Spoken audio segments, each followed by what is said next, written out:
Hey guys, how you doing? Welcome to the channel. As you know, this is Cowboy Crunk. Please like and subscribe to the video. I'm posting a full video.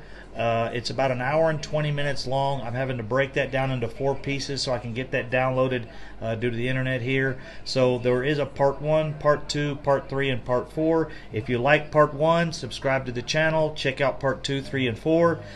It is a breakdown of every offensive play in the game against the Carolina Panthers this weekend. So again, this is part 1. Like and subscribe to the channel. Hit part 2, 3, and 4, and it will give you a breakdown first, second, third, fourth quarter of the situations, why we had such a miserable game. It was actually the worst offensive half we have had since 2002.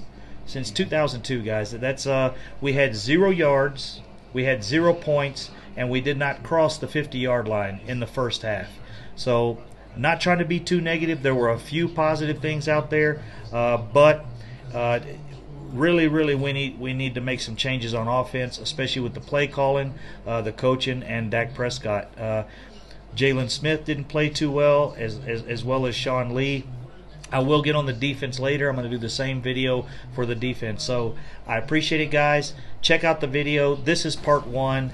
Here we go. Hey guys, how we doing? Cowboy Crunk here, coming to you from Kabul, Afghanistan. Wanted to do a complete breakdown, thorough breakdown of every offensive play in the Cowboys-Carolina game. I will use a little footage. I will forward through the game. I will skip around a little bit, or skip through, not skip around. I'll skip forward.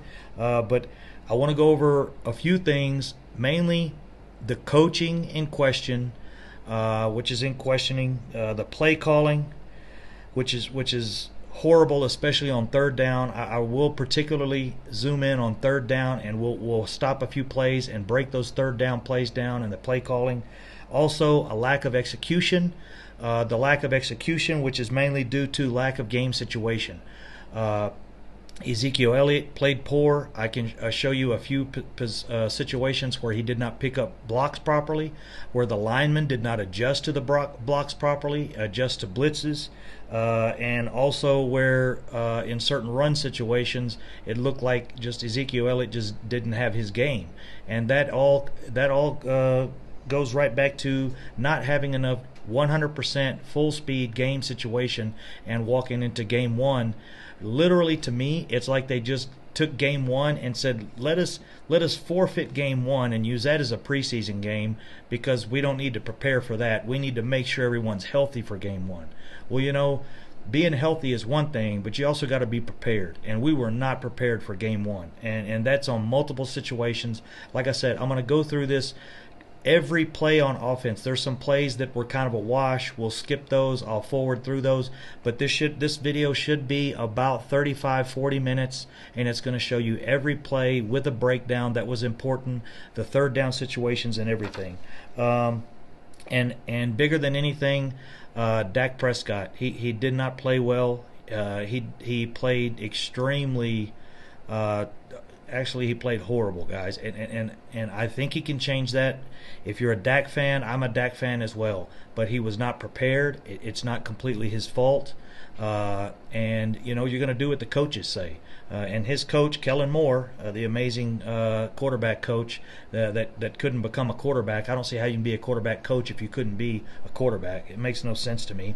Which our head coach wasn't really a quarterback as well, and he's a damn head coach. And he never really took the field with any kind of confidence or presence, or had any, you know, outstanding, extended period of, talking about Jason Garrett.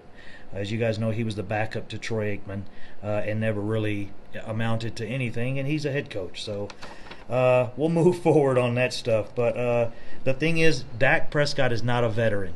That's why I want to repeat that again about the Dak Prescott thing. I'm not dogging Dak Prescott. What I'm saying is he's not a veteran quarterback. He needs to get some snaps. You can look back on our last 2 seasons. Dak Prescott played 32 games. But the 2 games where we had our buys, he came out of those buys and he was very rusty because he had a week off. You build a rhythm, you get that rhythm going, and it takes a little while to get that back.